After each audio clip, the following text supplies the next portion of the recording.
Hey, everybody. Welcome back to The Gold Mine. We have another fantastic show for you planned out today. I am very excited. We got Aaron Dale joining us for the first time. We got Dave Curvin rejoining us for the third time, I think. And Shaun, I mean, you're here every day, so it's always good to see you. Now, while I am excited, make sure y'all are excited too. Like the show, subscribe to the channel, hit the notification bell, do all that good stuff. Get your emails whenever we go live, which is, of course, Fridays and Wednesdays. Now, if you have any thoughts, questions, comments, by all means, put them up in the comment section and we will engage those throughout the show. Other than that, let's get into some intros. Aaron, you're on top. I'm going to hit your first 10 to 15 seconds. Who are you? Where you come from? All that good stuff. Hit us. Yeah, hey everybody, Aaron Dale. I'm located in Toronto, work with Toronto Police, and I developed the Military Veterans Wellness Program. I'm been in the reserve since I was about 19, and then spent 6 years as an operator with CSOR. Bam. Love it. Dave, how about yourself? Awesome. Yeah, Dave Curvin. I am a reservist with the Hastings Infantry Regiment here in Peterborough, and also the other half of the Ruck and Rise podcasts. So we're building mental health resilience platform, and then also ambassador for Wounded Warriors Canada. Bam. Love it. Shaun, how's life out in the mountains? Feeling like I'm a little out of dress right now. That's all I'm going to say on that. Good to see you. So we're going to get into a bunch of things today, but right off the bat, we're going to dive right into Aaron's background, deeply into Aaron's background. No, we're gonna talk about the Military Veteran Wellness Program for the first little bit. Just tell us what that is, how you got it started, and then we're going to kick it off from there. Giver. Yeah, thanks. I appreciate it. So I was in CSOR as an operator from about 2012 to 2018 and had some personal issues and transitioned out of the military. And I basically started as a police officer on the Monday morning after leaving SOF on a Friday. I got right into things in Toronto, went through all my training, and then really quickly, myself and the other co-creator of the Veterans Program, we both started recognizing military veterans throughout Toronto that were suicidal and homeless. We asked the question throughout Toronto Police about what do the police do for military veterans, and the answer was not much or nothing. And my boss actually told me to write an email. So I wrote the email and it fired it right up to a unit commander. And I was in front of the unit commander's desk the next morning with like 6 weeks on the job, like hardly anything. And I basically told him we need to do something for military veterans. And he told me to start working on it. So for a year, I was kind of developing this whole idea basically between 911 radio calls and after hours, and working my way up through all the chain of command until I got in front of the chief a year later, pitched the chief the program, and then they created a position for me in their community partnerships and engagement unit.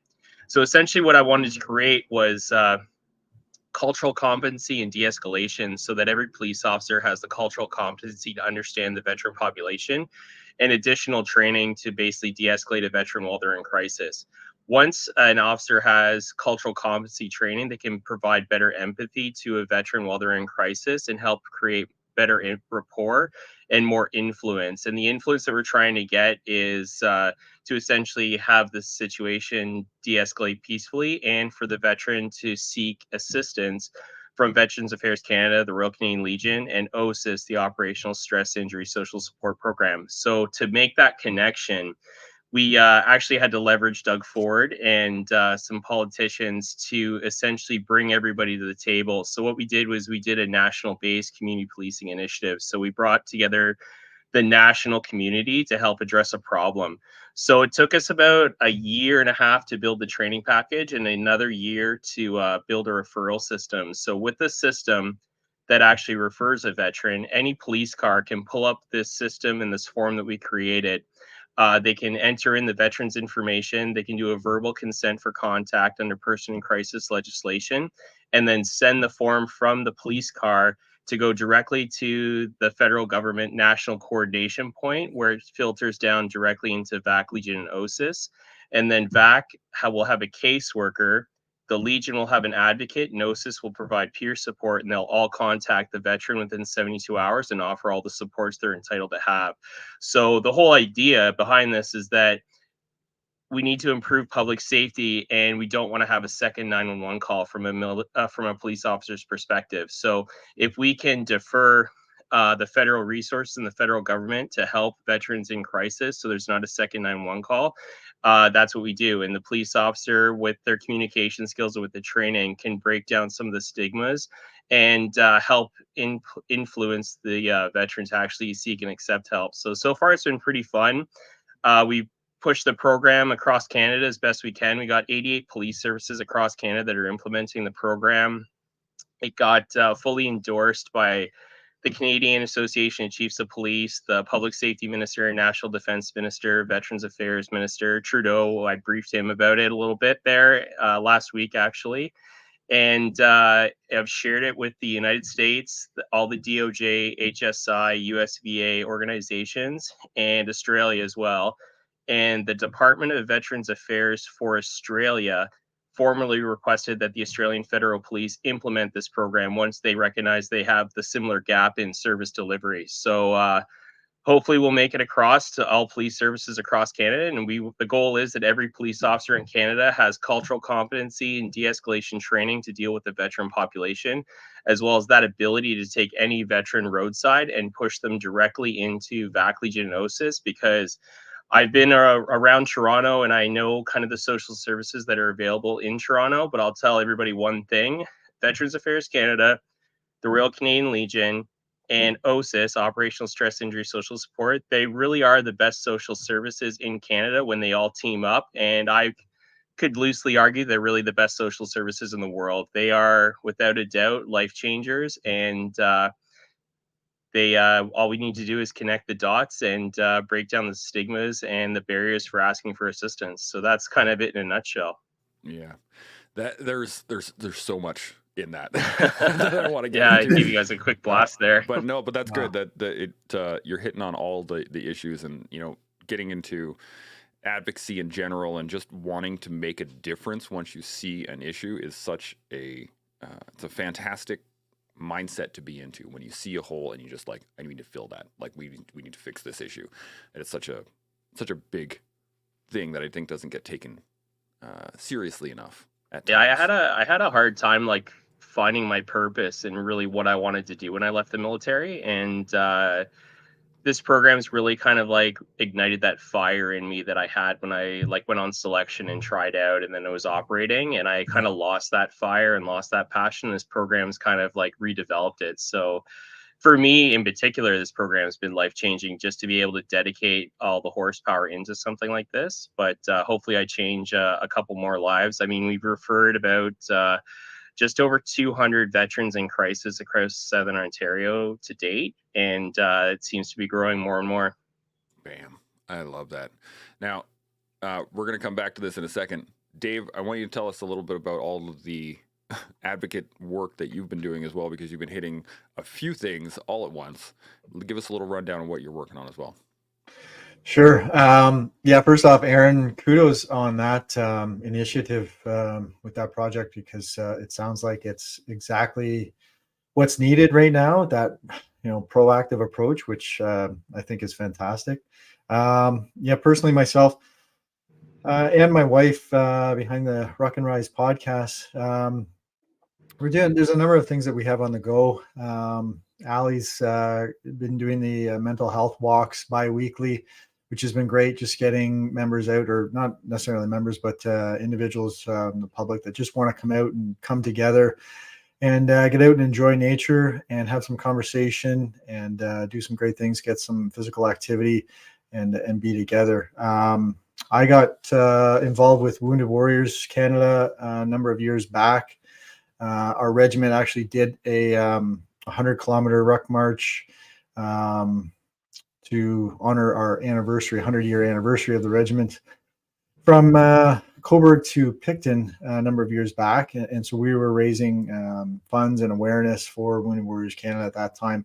And then that led me into, a number of endeavors, but one of those being the Rucksack March for Remembrance. So Ian Hall out in Calgary, he reached out to me following the 2021 event that I did virtually with another member, and asked if I'd be willing to host an event here in Peterborough. So we're on to our third annual one coming up this November. So a 22-kilometer ruck march. where we are supporting first responders, military members, and like-minded individuals to come together and again bring funding and awareness to support those mental health initiatives. I think our first year we had maybe 20 to 30 participants. Second year we increased up to about 40, the second year we increased almost to 60. And then we raised, I think, about $15,000 each year. But personally, I think the key aspect was the individual participation. So with 60 members coming together, that was 60 first responders or family members supporting first responders, military veterans, that all came together and were able to get out for an event and just having great conversation and bringing to light that awareness that there is a gap that needs to be bridged, as Aaron was discussing. So for me, that was the key win of that is how many people came out for that event. And we're hoping here coming up for the third annual that we'll have even more bigger numbers coming out, and we'll get even more people out. And just doing something positive and having that physical activity and coming together and having the conversations that may be difficult for some members to have. But I think that's a key aspect as well, is that those conversations need to be had. And as Aaron mentioned as well, asking for help, being humble enough to ask for help when needed. So we're pretty excited for our third annual event coming up. So. Yeah, absolutely. It's such a great event, and Ian is awesome. I believe he's in Edmonton, though, not in Calgary. Oh, my mistake. Yes, you're right. He is in Edmonton. Sorry, Ian. No worries. Well, I'm gonna have to get him on here too, because he's an awesome dude. We can get a chat with him at another point. Sean, any thoughts or questions on any of this? Yeah, my thoughts are this, because I know Dave relatively well, and I know Aaron to some degree, only having followed his initiative maybe for half a year or whatever the case is, a bit more than that. But here's what I've found with these kind of things, twofold. One is the right guy or girl for the job is really key. Like Aaron, for some reason, though we've never shaken hands, I feel like I know him to some degree. But like, I'm kind of excited when I see one of his posts come up, because I'm like, is it 84 or is it 85 that have now accepted the program? 85? Is it 86? Like, I'm kind of in the game with Aaron, because he's set up his process so that it's like, it encourages people to get on board.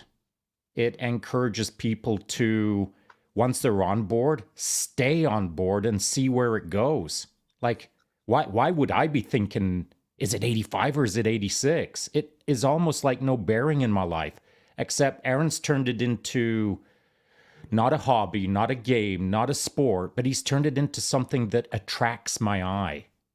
For whatever reason, he's got me engaged. He's hooked me in to his initiative. And maybe it's because it's starting to spread across Canada. Maybe because it's got a certain pace to it. It's got a certain performance, sort of win condition outcome where I can see the check marks moving across the predictable timeline. But I'm loving what's happening in respect to Aaron. And Thank you.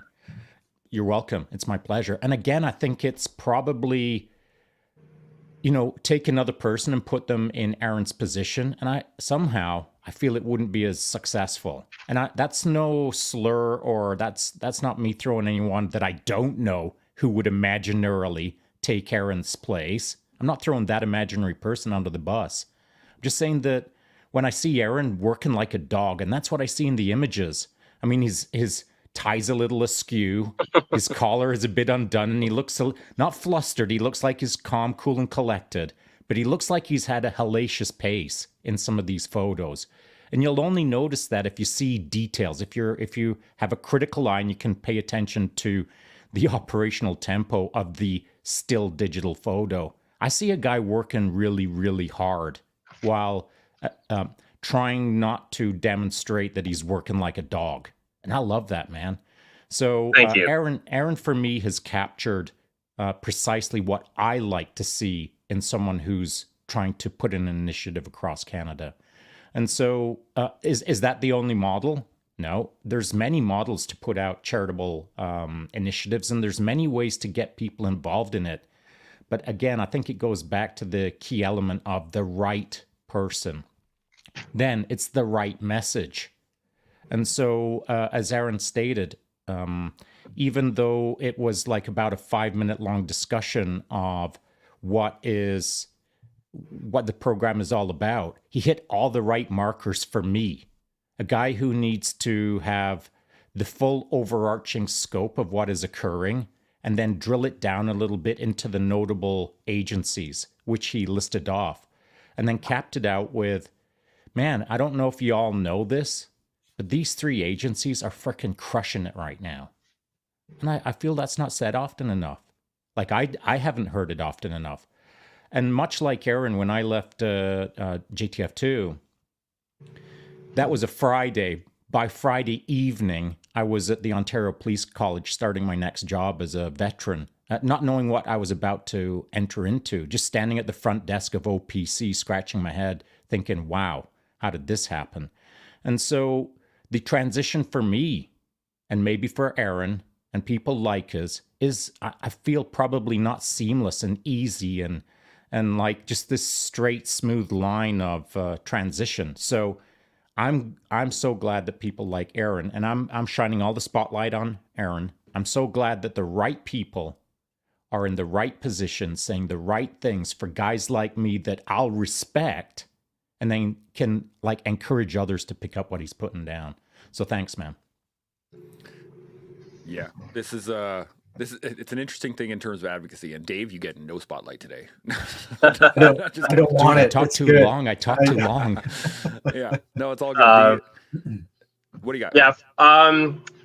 So there's a whole team behind me. It's not like I am running with this on my own. In fact, I feel a lot of the success with the Military Veterans Wellness Program has been because of the community. So the one thing that's very interesting in the veteran world is that we have a strong community. We have a lot of passion, and we have a lot of lived experiences, and everybody's capitalizing on that. And when one person is successful, it elevates all of us together. So we're not in this as individuals. We're really in this as a community. And when I see all your guys' posts, I'm like, okay, our community is getting more recognized, and together as a community, we're saving lives. So our successes aren't individual. It's really the community and everybody that's putting themselves out there to make a difference. We're making a difference as a community, even though we don't really know each other all the time. But yeah, our lived experiences and our desire and our passion and what we harnessed in service, it translates super well out of service. And a lot of my success, I know I work hard. I know I have a team that works hard, but I bounce off all of one of your guys' successes and the community at large successes. And we're at 88 police services, by the way, Shaun. So I need to pick up my posting. But I'm actually pretty shy when it comes to social media. I feel a little awkward doing it. So it's nice to get the critiques. I reached out to Five Finger Death Punch, the band there, and I essentially got intellectual property rights to use the song "Wrong Side of Heaven" in our training. And Sony waived about $1 million fee to actually pull this together for us. But part of that is a company called Media Twist, which manages Five Finger Death Punch's media and social media. It kind of helped take me under their wing and like help me with this stuff and teach me to be more social media savvy and a little bit more like out there. But I get all the ideas from the community and from you guys. It's not like I'm just dreaming this stuff up. So together, our community and our veteran wellness community across Canada and internationally, it's we're all winning because we're all working together, whether we realize it or not. And I owe a lot of the success to like the trailblazers, like all of you guys, and picking up what you guys are working for you, and then I can like help improve my product, and together we're all taking care of everybody. So by all means, I think it's important that we all realize we're a strong community and we're partners in this, whether we know each other or not. Yeah, that is such a great point. Dave, you got any thoughts on this? I couldn't agree more. It is a team involvement, and it takes a team to create something like you've created. It's not just one individual, and there is always a team behind it. Even to Shaun's point, with the right man for the job. Last night, my father was over and we were having conversation, and I was telling him, right now I feel really unorganized with a lot of different things in my life. And I said one of those is the preparation for the rucksack march coming up in November.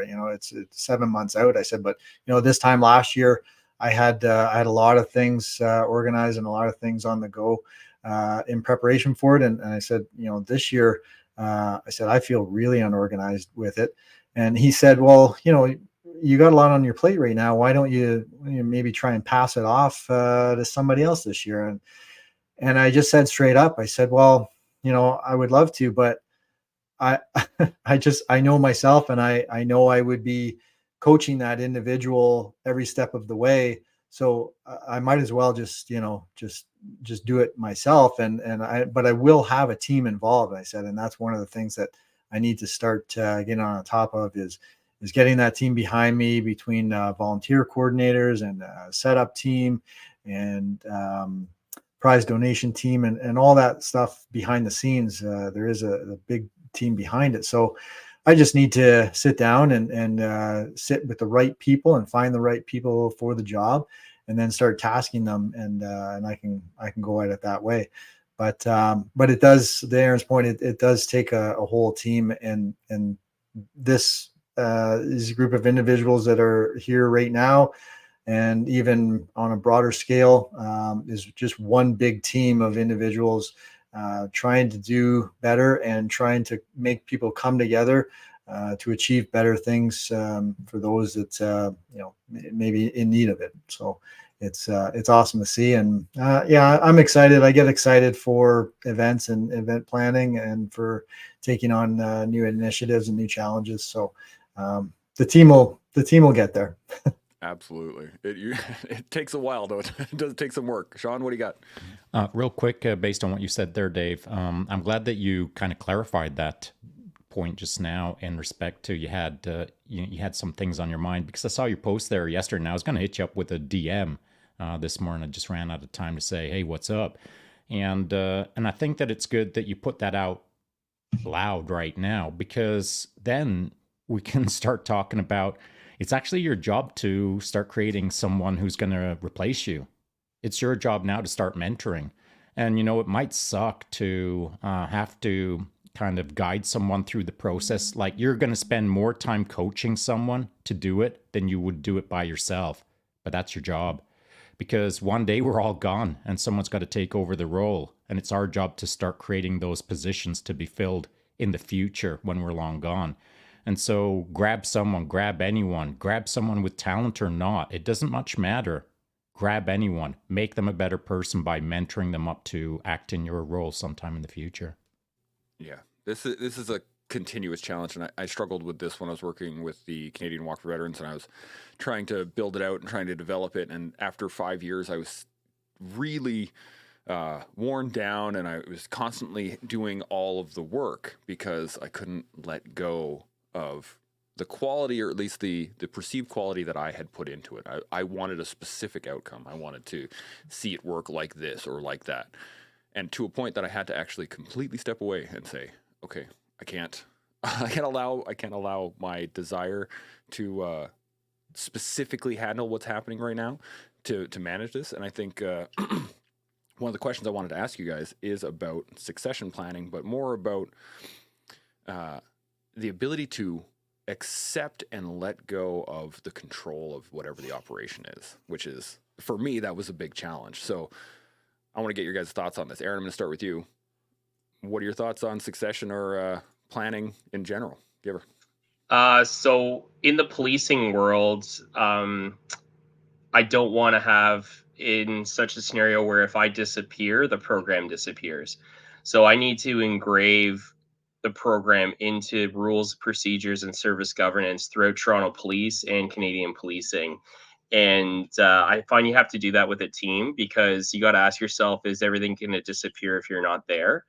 I find leadership is very challenging and unique in my program, because it's not like on the ground operational leadership that I would do in the military, but it's you're kind of motivating a group of people that's there voluntarily and trying to find intrinsic rewards to make them want to put their foot forward. So the angles of leadership are very different. But yeah, you want to create a system that stands the test of time, because you don't want an initiative to disappear after a year.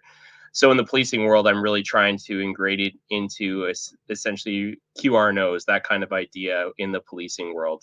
But yeah, that's kind of where I sit with that one, especially the leadership angle. Absolutely. Dave, thoughts on this? Yeah, again, and you guys, you know me as well. I got married back in September, and prior to that, or leading up to it, I was Bridezilla, and I was affectionately deemed that title for a reason, and it's because I sort of took control with the whole wedding planning, and I enjoyed it. I had a great time with it. And Allie, my wife, was she was more than happy to just let me take over the reins and run wild with it. And but I'm a very attention to detail oriented individual, and very particular with how things how I envision things happening. And so, I want to see an event, or I want to see an initiative carry on and be successful. I also want to see the right individuals step into that role for the right reasons, because it also holds meaning to them, or for them as well.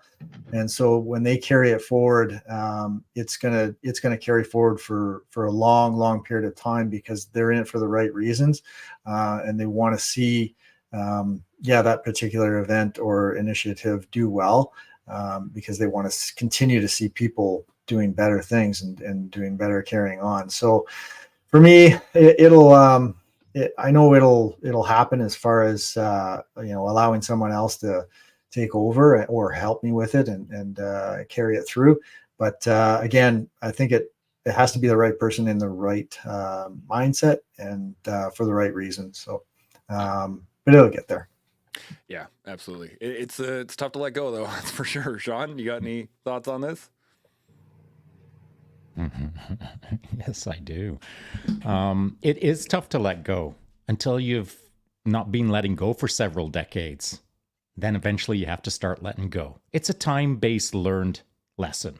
And some people it takes longer, some people it takes shorter. I learned some time ago, but not a long time ago, some time ago, that when I engage with someone nowadays in a new venture, a new initiative, a new event, a new whatever, pretty early in the conversation, I mean, like within a matter of minutes, I'm explaining to them that, hey, listen, this could be really good, this could be really big, this could have a lot of velocity, this could XYZ. But don't count on me, man. Don't count on me for the long haul. Don't count on me to take care of 90% of the work. In fact, wrap your head around this. It's all going to be yours in the mid-future, probably. So count on me for about 10%. You start figuring out 90%, and then one day I'm going to be gone. I'll be on to the next thing. So I set someone up nowadays at the front end with the expectation of, don't expect anything. I'll give it my full juice, but you've got to be working harder than I'm working. You've got to be in the game more than I'm in the game, and I'm going to be in the game, because eventually I will leave and it'll be all on you. So I don't enter into any new thing with anyone and set the stage with rose-colored glasses and expecting the unicorns and rainbows to show up just around the corner. I deliver the cold, hard message that we're going to work hard, and then I'm going to bounce. And when I bounce, this thing's got to be squared away, because it's all yours. Have I ever said that, Chance? A number of times. A number of times. And I say to everyone nowadays, so it's not got anything to do with podcasting. It's not got anything to do with charities. It's not got anything to do with anything. I'm 60. I might not be here till 61. Who knows? But I ensure everyone at the front end knows that I'll give it my all. But you've got to be prepared for me not to be here tomorrow. That is a great point. And I want to get your guys' thoughts on this as well, is that The development of the mindset to be able to let go, is one thing, but on top of that, there's also the drive to create these things, to develop these things, to I mean, when we got the collective started, Shaun and I, we had that exact same discussion. And that's the reason why we do the things that we do and how we're doing it right now, is the fact that we want to develop this so that it will continue on, regardless of what happens. But there still has to be that person to drive it. There still has to be that person that is going to sink their teeth into it. They're going to bury their head in the sand. They're going to burn the ships. They're going to do whatever it takes to get this thing running and get it working. And I'm wondering, from your own personal perspectives, are you that person, or was it somebody that sparked it in you? Was that a developed skill, or was it like you kind of realized it after time? Aaron, what do you think? I was kind of looking for something to fill probably the void of leaving SOF, and trying to figure out like what I wanted to sink my teeth into. Like when I first started, I didn't really like policing too much. It was a job. I was enjoying it, but it didn't really like set me on fire like special operations did. But this project did. And now that it's growing, I'm really trying to create champions.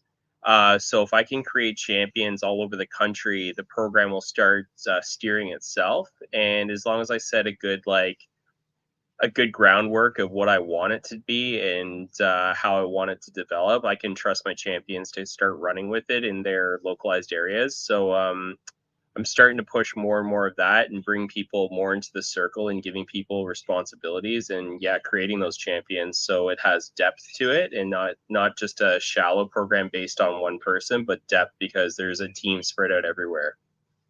It's a great thought. Dave, any thoughts on this?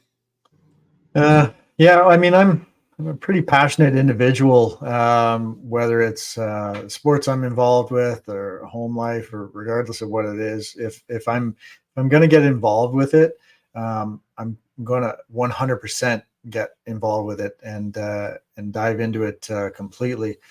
And the military, like I got into the military later in life, and discovered a great passion and a great sort of spark and drive within that really excited me. And then the more individuals that I came to know and become friends with, through them, I realized that there's some gaps that need to be bridged here. And that passion and excitement that I had with training with the military, I just carried that forward with diving into some of these mental health initiatives, and trying to bring veterans or first responders together so that there's conversations and discussions happening, and then take it full on. And so again, that passion and drive just continues to move forward. And I think I'll it'll stay within, because it's something that holds meaning to me and everyone that I've met around me, my friends through the military and beyond. I care a lot about them, and I want to see them succeeding. I want to see them doing well in life. And that's kind of where the passion continues and will continue for me, being involved with this sort of stuff. So. Yeah. I have my own, I couldn't agree more. And it's my own background with the walk and stuff like that. Once you get the response from that one person that, shakes your hand and says, "Thanks, man. I really appreciate you doing all this work." That kind of takes away all that stress. At least for me, it did. But Shaun, you're kind of new to the advocacy game. You just got into this like late 22 when people started talking to you about this. What's your opinion on this? I'm definitely new to it, and I've screwed it up so many ways. I've broken the model, and I'm just trying to put it back together. I'm so new to it and still making mistakes, and I'll make a bunch of mistakes next year as well. But here's a mistake I didn't make, is cobbling up this idea in my head of this podcasting thing with Chance, and then not too long now, any time you need to correct me on any incorrect facts, Chance, feel free to inject. But this is what I said to Chance once this thing started going. I said, not good enough. Got to scale it up. And I said, what I want now is some A teams across the country. I'm going to start creating some A teams. I'm going to start eyeballing some, to use Aaron's language, some champions. And once I've identified them, I'm going to start encouraging them, and then I'm going to establish them as A teams. Who was my first A team, Chance? Dave Curvin. And so that's straight out of the third page of special operations manuals. And so identifying assets, identifying talent, identifying good people that you can count on. Not only counting on them or relying on them, but counting on them to do what needs to be done and then more. And that more part is the evolution of the product, the evolution of the process. So by stating that, trying to assign A teams across Canada to start podcasts, to start communicating, to start linking up, to start being a better community, it isn't just about, well, let's use them to do this. It's identifying them to do some things, but then understanding that they're going to raise all the boats. They're going to raise my boat. They're going to teach me things. I need to fill in my gaps by assigning the right people to my life so that I can learn the things that I don't already know because I'm new to advocacy. And so the A-team aspect wasn't just, let's create all these little teams and make them work like dogs. It was, let's identify champions using Aaron's verbiage so that I can learn how to do this, so that as a group we can start doing better. Am I off base yet, Chance? No, you're right on line. Yeah. And so now there are other individuals across Canada, and it comes through my goofy little Instagram live chats where I just try to get to know people better and start investing in their lives so that they'll invest their lives in other people's lives. And it's trying to build a community through a means that I still don't understand. But I know that that's one of the keys to us as veterans, is building a stronger, bigger, more positive-minded community. And this is it's fantastic too, because the only person that's working like a dog so far has been me. The whole thing. That's when Sean's pushing me to do that. Dude, one. it's called mentoring. It's not called working like a dog. Right. My bad. I am the mentee. Let me put it that way. But the key, I think, in all of this is that, like I said earlier, we will find something that just isn't working. Like the reason I got into podcasting was because there were a lot of people with a lot of information out there that no one was sharing with the world. The reason I got into advocacy was because I kept seeing people in rough shape without any knowledge about how the VA system worked. And people would sit and complain, but they wouldn't actually do anything. Well, I wanted to do something. And to use the quote that I love from Starship Troopers, when Rico gets promoted, he said, yeah, I'll absolutely do it either until I'm dead or you find someone better. And that was the plan. So I want to get your guys' thoughts on your own, I guess, the turning point for yourself, if you had one, that really made it worth it. And I'm going to use it myself as an example. After the second Canadian Walk for Veterans we had in Edmonton, there was a gentleman in a PCLI sweatshirt. He was up against a tree. He had his dog with him. He was pretty freaked out. And I walked up to him and was like, hey, man, really appreciate you coming out here. I just wanted to shake your hand and thank you for coming here. And he said, no, man, thank you, because this is the first time I've been out of my basement in 2 years. And in that moment, I was like, all of the work had been made worth it.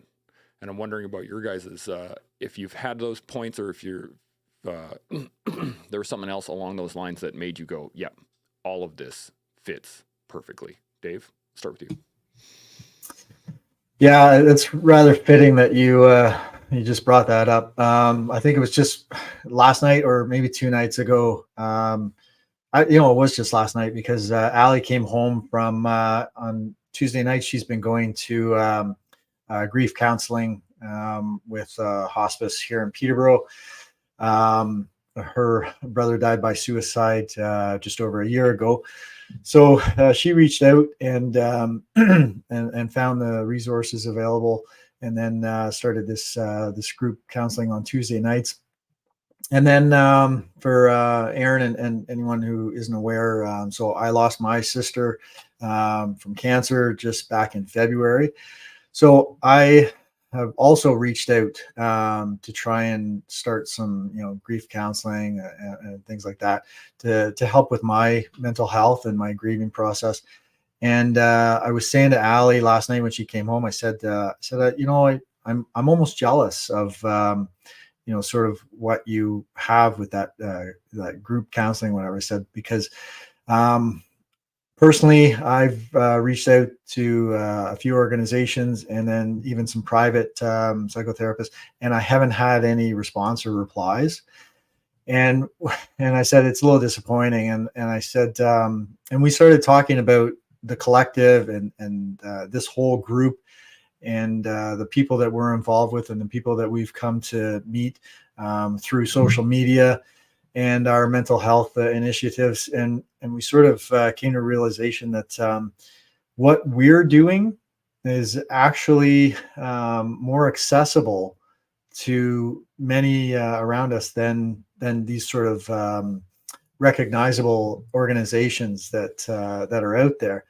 And I said, so it kind of fuels me, and I know it fuels Allie as well, to keep these going, to keep our mental health walks happening, and the podcasts, and just all the other social media networking that we're doing, because we do have a lot of individuals that come and join us, and they tell us straight up, we get a lot out of this. It may be a small aspect in our lives or their lives, but it has a big impact on them. And so we're finding that this is almost a more accessible and more readily aware, readily available means of coming together for building mental health than, like I say, some of the mainstream organizations. So that continues to have me kind of push forward, and I want to do more, and I want to be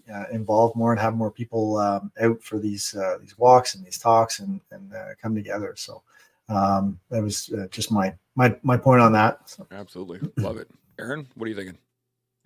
Yeah, thanks for sharing that, Dave. I think you really highlighted the importance of lived experiences, and the military has a lot of lived experiences, and everybody's experienced a lot in the military. And I think the group here, the collective you probably had before me here, and the majority of veterans, we all kind of realize that service doesn't actually stop when you get out and you leave the military. You kind of still continue to serve because it's a part of who you are. One of the major turning points for me was as a brand new police officer with like 4 weeks on the job, and I was the rookie, and I was getting coached by people. And some guy ran into a bar and picked a fight with the entire bar, got beat up, ran into another bar, picked a fight with the entire bar, got beat up again, and then went to the third bar, picked a fight with everybody in the bar, and got beat up a third time. And everybody called 911. So all the police cars ripped down there, and I got there, and everything was like pretty chill and pretty relaxed by the time I got on scene. And they're like, "Oh, Dale, like, rookie, go get a statement from the person in the ambulance." I'm like, "Oh yeah, cool." So I go up to the ambulance and I give myself the like "I love me" prep talk before I go in there and take like one of my first statements. And I get in there, and this army guy's like in the stretcher with tubes all over him, strapped down. I see the PPCLI tag on his tattoo on his hand, and I was like, "Oh, you're an army guy." And then he tried to fight me, and I got all like, I was like, "Wow, this is happening." My first like fist fight's gonna be in the back of the ambulance with an army guy. And I like rolled up my sleeve and showed him my army tattoo, and then I yelled at him and told him the terrorists were winning and his life was a mess. And I could have done a much better job talking to him, but he like freaked out, and we both calmed down, and then we ended up rowing out and hugging by the end of that. But then I like got home and I was like, okay, like I can make a pretty big difference in this. Like there's obviously a gap in service delivery, and I might be the right person to like help this initiative. And that was kind of the turning point for me, where I said, okay, like I'm gonna do something, and this is what I'm gonna do. And then throughout like that was in probably 2019. And since then, I've had a couple moments where like everything's just flying so fast, and I have to like get down and like sit somewhere quiet with like without my phone, without anything, usually like looking at the water or something, and I just like try to digest what I'm actually doing, because sometimes it doesn't feel real. It just feels like I'm chasing a dream or still in the clouds or something. So yeah, a couple major turning points, but that key one in the ambulance really like opened my eyes to my potential of making a difference. Yeah, absolutely. Shaun, any thoughts on this? Yeah, I'd never thought about it before until you asked the question as such. And I think when I first started on social media, I was having some impact because I was getting hit on in my DMs pretty regularly with all kinds of questions. But I think it was probably Travis Bader's Silvercore podcast. And I think it's heading towards, I don't know, maybe 30,000 views now since I did that. When Trav came out to Roslyn and recorded that in my kitchen. And by all accounts, it was a good podcast. But I know this to be true, that since that podcast got released, my DMs are bonkers. Bonkers. I get hit with all kinds of things from all kinds of people. And perhaps it's because of my familiarity with suicide. Perhaps it's because of my military career. Maybe it's something else. I don't know what it is. Maybe it's because I'm an old, underwhelming dude and people don't feel freaked out to hit me in DMs. But I get hit with DMs a lot. And these DMs are really impactful, man. Like, hey, I'm reaching out to you because I've got my pistol in my hand right now. And ... And like, I wasn't used to that stuff at all. I had no formal training at all in this large subject called mental health. I was just trying to keep up with the tsunami that I was getting hit in my DMs. And as it got bigger and bigger, the conversations would kind of go like this. Man, I don't know what to tell you, but here's my thoughts. And I would just add my opinion. And my opinion was different than they were getting from therapists or from professional caseworkers or from XYZ. And it doesn't mean that I was right, doesn't mean that anyone else was wrong. It just means that I was giving a different opinion. And it was usually, dude, go kick that ass. And so whatever I was saying to some of these folks, it was making a difference. And I was sitting back every day thinking like, man, if I hadn't said what I had said, where would that person be right now? Maybe not here. And so it really made me dial up the velocity on this trying to be helpful aspect. But I still didn't know what I was doing. And to this day, I'm still not professionally trained. And that's why Aaron's program, as an example, I should have probably been one of the first candidates to take the course or have the paperwork or at least get a check mark next to my name that says he's not a full village idiot. And so I get people hitting me based on my reputation for creating change. But that doesn't mean that I'm a professional change maker. I'm not a professional at all in mental health. So for everyone out there, my change probably came when I realized how big the problem was. Not just academically understanding the problem, but getting slammed with it multiple times per day.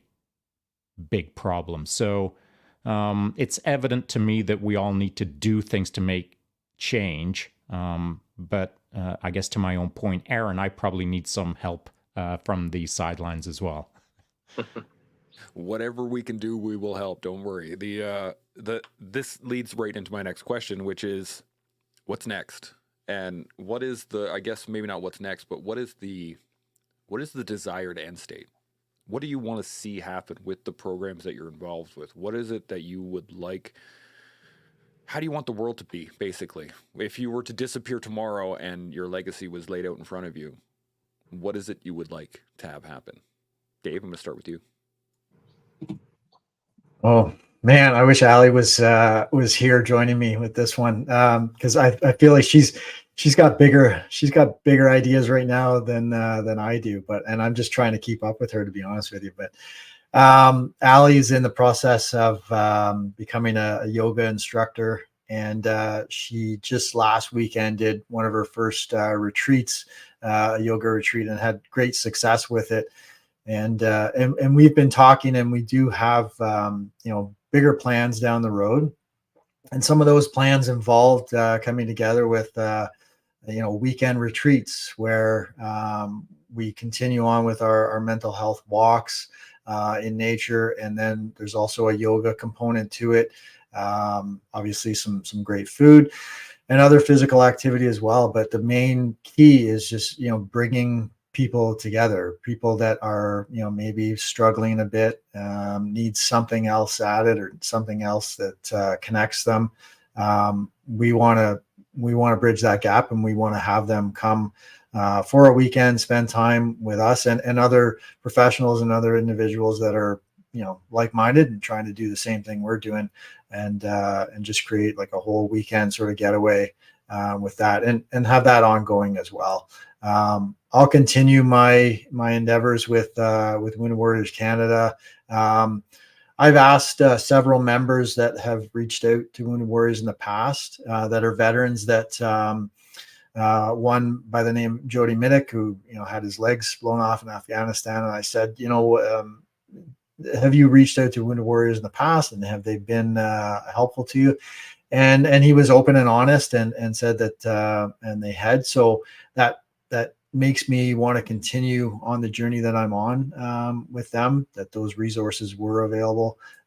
So again, I'll continue that path, but on a more personal note, through the Ruck and Rise podcast and Ali's Rise Yoga, which is soon to come. Those retreats are going to be, I think, more, well, not, I wouldn't say more, but equally impactful for our local community and maybe beyond. So, yeah, absolutely. Love that. Aaron, what are you thinking? All right, I got a few ideas here. So Shaun, I think one of the reasons you're very successful online is because your authenticity. And I think you're very humble, very authentic, and it's very easy to see that when you're talking about something. And that's one of your superpowers online. So don't give that up and keep on being yourself. As far as taking the training, the cool thing about the Veterans Program is I convinced Toronto Police to waive all the fees. So the training is available for free for anybody. So you guys can all access it and take it if you actually want it.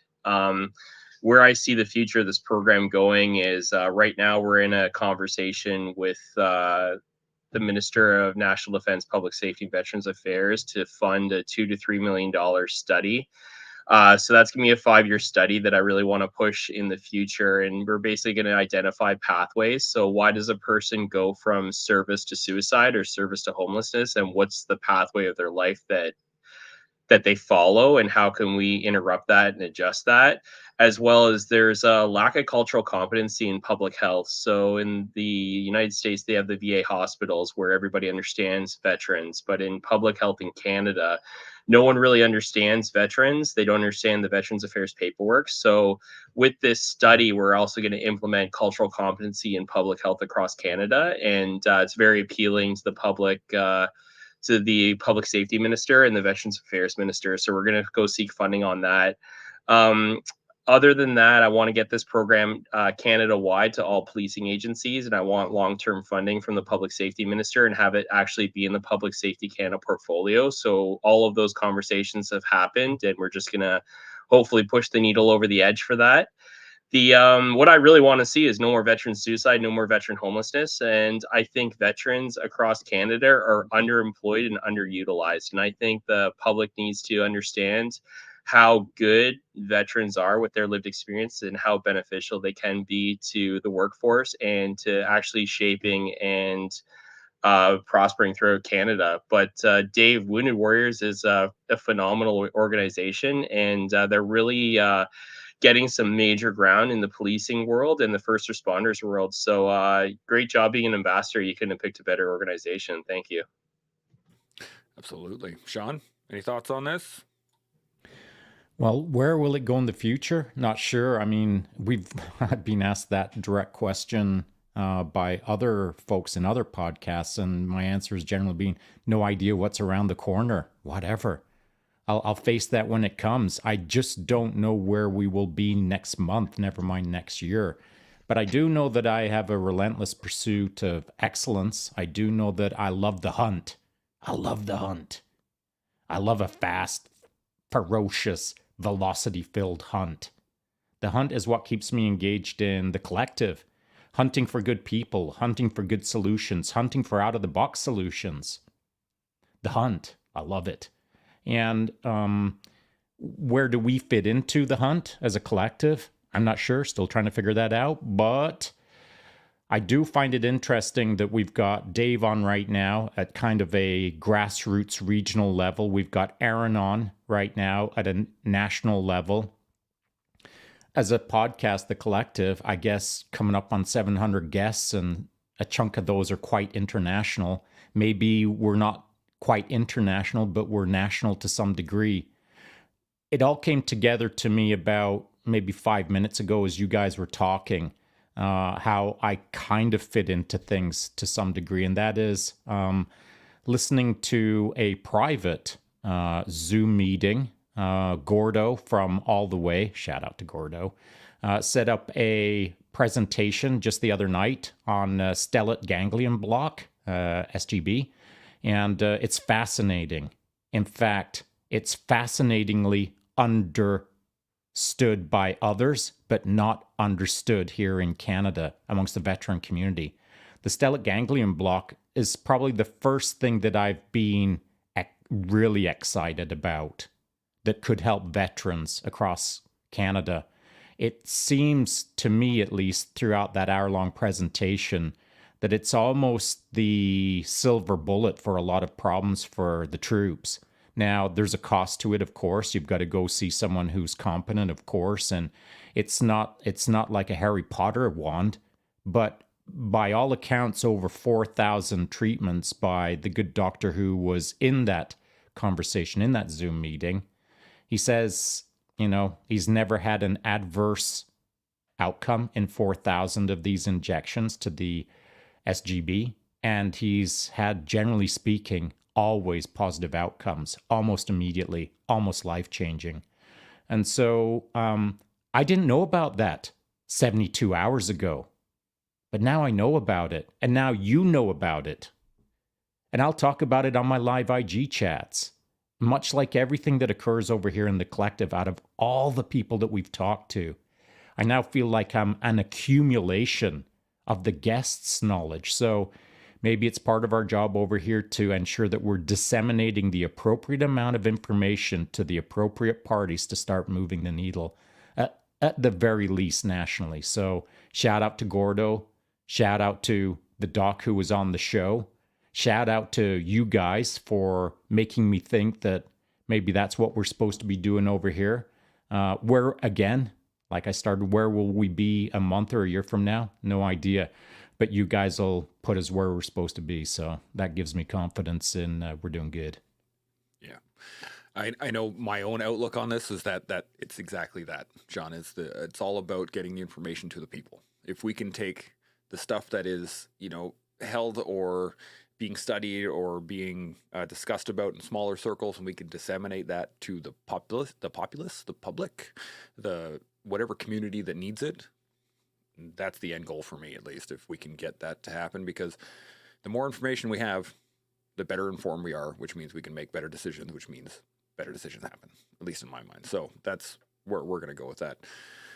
Now we are just about in an hour here, so I'm going to get some final thoughts, and then we can shut her down for the afternoon. Aaron, we'll start with you. Anything off the top of your head, anything in the back of your brain still burning, or anything on advocacy, anything we've talked about, any final thoughts at all? What do you got? So I did course with good old gorgeous Gord there, my operator course. That guy's a complete warrior and an all-around good dude. So I really like what he's doing. Thanks for bringing me on the show. I really enjoyed it. Hopefully we can help spread the message about the Military Veterans Wellness Program. But the important thing that I want everybody to realize is that our community is everybody that's doing good work and everybody that's driving towards improving the lives of veterans across Canada and internationally. So if you guys need me to help out with anything, fire me a message. And if you guys think you can help with my goals, please reach out, because I can't do this by myself. I never have done this by myself. It's been always a big team. And this is me asking the community essentially for anything that you can help me with, or any advice you have for me to fulfill my goals of making every police officer across Canada understand the population and help refer people into Veterans Affairs Legionnosis, please help out. And I could use the help. So thank you. Yeah, absolutely. I got a few names for you. Don't worry, I'm going to hit you up with them All right. after. Dave, you got any final thoughts? Yeah, Aaron, I'll probably shoot you a message after this because I'd love to get on board and help any way I can with your initiative. And again, kudos to it, man. I think you're doing great things, and everyone on here is doing great things as well. An hour before I came on the podcast, I was having a phone call with an individual supporting Warrior Adventures Canada. So we were talking about pushing out some social media content to support that.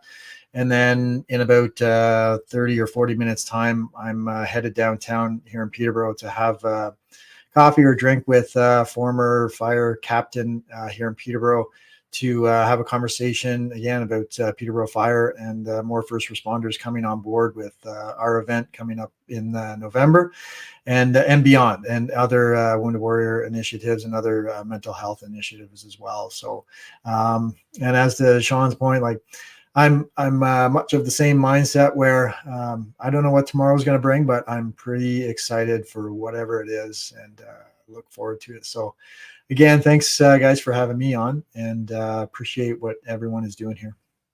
Absolutely. And a big shout out to WAC as well. Warrior Adventure Canada, they're great troops out there doing good work. Shaun, you got any final thoughts? Yeah, I'll wrap it up by stating this, and categorically stating it, by the way. It's not just a random thought. Any charity is a good charity as long as it's doing good. And it doesn't matter the size, it doesn't matter the scale, and it doesn't matter whether it's grassroots or national or international. Charitable work is good work. Now, for me, what's it all about? I can't volunteer for everything. I can't be charitable 27 hours in my 24-hour days. So what I have to do is I have to align with things that feel right to me. Feel right. And so that's why I'm attracted to Aaron's initiative, or not just Aaron's initiative, but the initiative. It feels right to me, man. And so the moment that it felt right to me, I stopped questioning why it felt right. I just started focusing on, I need to pay more attention to what's going on here because it feels right to me.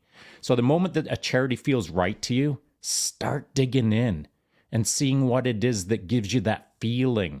And it doesn't matter whether it's a tiny little car wash charity right next to the Tim Hortons in a town that you're passing through. If that feels right, invest your time in it. If it's a large national investment, invest in it. It's got to align with you. And sometimes you may never know why it aligns with you. But if it aligns with you, then you're going to do good work within the good work that's already being done. So open your mind to the feeling of what feels right to put your good time in to make good changes. And again, like I said, Aaron's initiative, or that initiative, feels really good to me. And so you'll be seeing more of my ugly mug in the future, that's for sure. Yeah, I don't have a ton to add on that. I was going to say that if there's something that makes you, that not just set your heart on fire, but if you see a gap that needs to be crossed, if you see an issue that needs to be addressed, if you see something that you feel needs to be fixed, start talking about it at the very least. Start discussing it with your friends. Start engaging in it. Start doing some research. Just start. And then that's going to open up a whole new world for you in terms of either advocacy or charity work or volunteerism or whatever. But start. If you just let it sit in your head, nothing ever happens. But if you can begin, you can start aligning yourself with awesome people like Aaron and Dave and Shaun, and that can spur you forward into everything else that you can do, which is continually to learn, build, and grow. Thanks, everybody. See you next week. Chimo. Chimo.